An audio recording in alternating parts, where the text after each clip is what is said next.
എന്റെ ചെറുപ്പത്തിൽ എൻ്റെ അമ്മ എന്നെ പഠിപ്പിച്ച വിശുദ്ധ അൽഫോൻസാമ്മയുടെ ഒരു പാട്ട്.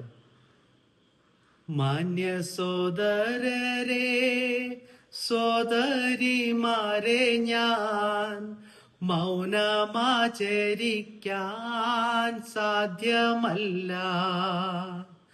മാമക ദൈവമേനിക്കു ചെയ്തത്ഭുത കാര്യങ്ങളെ ഉരാ ചെയ്തിടട്ടെ.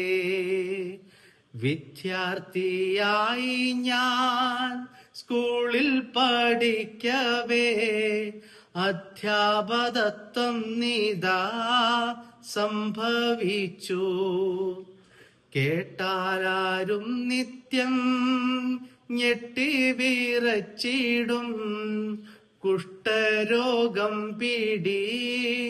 പെട്ടെനിക്ക് 7-8 കൊല്ലം ഞാൻ പാടുപെട്ടയ്യോ.